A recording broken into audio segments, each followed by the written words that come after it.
The Fourth Estate, a timeline of hostility. Well folks, it seems our dear former president has a bit of a bone to pick with the press. And by bone to pick, I mean an all-out assault on the very foundation of American democracy. Since his time in office, Trump has made it abundantly clear that he has no love lost for journalists who dare to question his every utterance. Remember those enemy of the people rants? Good times. Trump's attacks on the media have been relentless, ranging from verbal abuse and Twitter tirades to more concrete actions like banning news outlets from press conferences. Remember when he tried to bar CNN from the White House? Or when he called the press fake news so often it became a drinking game? It's been a non-stop barrage of hostility aimed at discrediting and delegitimizing any journalist who dares to report anything less than glowing praise. This isn't just about hurt feelings, folks. This is about undermining the public's trust in a vital institution. A free and independent press is the cornerstone of any functioning democracy. It holds the powerful accountable, exposes corruption, and informs the public. When you erode trust in the media, you erode trust in the very fabric of our society. And let's not forget the lawsuits. Oh, the lawsuits. Trump loves a good lawsuit, and he's been more than happy to use them to bully and intimidate media organizations. From suing CNN to going after the New York Times, he's weaponized the legal system to silence criticism and discourage investigative journalism. It's a blatant attempt to stifle dissent and control the narrative, and it sets a dangerous precedent for freedom of the press in this country. The lawfare assault trumps legal battles against the press. Now, I know what you're thinking, John.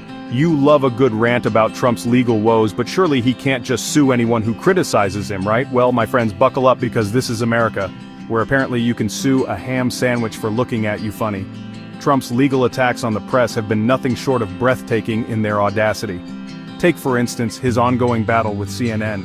He sued the network for a whopping $475 million over their coverage of his presidency, claiming they were engaged in a campaign of libel and slander against him. Now, I'm no legal expert, but I'm pretty sure calling out blatant lies and dangerous rhetoric isn't the same as defamation. This wasn't about seeking justice. It was about punishing a news organization for daring to hold him accountable. And it's not just CNN. Trump has also set his sights on the New York Times, suing them for $100 million over an opinion piece that dared to criticize his presidency. He's also threatened to sue the Washington Post, MSNBC, and countless individual journalists. The message is clear. If you dare to question the almighty Trump, be prepared to lawyer up. This kind of legal bullying has a chilling effect on free speech. It creates a climate of fear and intimidation where journalists are less likely to pursue important stories, especially those that are critical of powerful figures like Trump. And that, my friends, is a recipe for disaster in a democracy. The looming threats, public broadcasting, nonprofits, and self-censorship. So, we've established that Trump has a, shall we say, tense relationship with the press. But the threat to press freedom doesn't end with his Twitter tantrums and frivolous lawsuits. Oh no, my friends, the danger runs much deeper than that. We're talking about a systematic effort to undermine and dismantle the very institutions that keep our democracy in check. Let's start with public broadcasting. You know, those bastions of unbiased reporting like PBS and NPR? Yeah, those guys. Trump and his allies have them in their crosshairs, accusing them of being liberal propaganda and threatening to cut their funding. Now, I'm not sure what version of Sesame Street they've been watching, but last time I checked, Big Bird wasn't out there stumping for Bernie Sanders.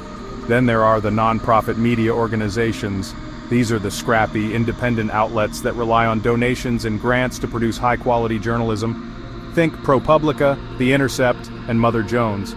These organizations often tackle the tough, underreported stories that corporate media shies away from. And guess who's not a fan? You got it, our old pal Trump. He's called for investigations into their funding and accused them of being fake news factories. And let's not forget about the insidious threat of self-censorship. With corporations increasingly owning multiple media outlets, there's a real danger that they'll shy away from stories that could jeopardize their other business interests.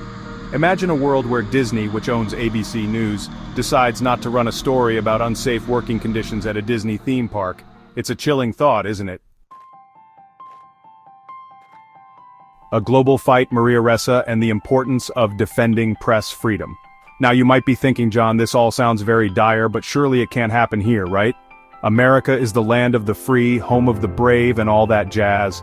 And to that, I say, have you met our current political climate? Because it feels like we're teetering on the edge of a very slippery slope. Don't just take my word for it. Look at what's happening around the world. Journalists are being imprisoned, attacked, and even murdered for simply doing their jobs. Take Maria Ressa, for example. She's a Filipino-American journalist who won the Nobel Peace Prize for her courageous reporting on the Philippine government's brutal crackdown on drugs and dissent. Ressa has faced relentless attacks from the Philippine government, including numerous arrests and spurious legal charges. She's been subjected to online harassment, death threats, and even attempts to revoke her news organization's license. Her story is a stark reminder that press freedom is under attack globally, and we can't afford to be complacent. The erosion of press freedom anywhere is a threat to press freedom everywhere. When journalists are silenced, when truth is suppressed, when power goes unchecked, democracy suffers.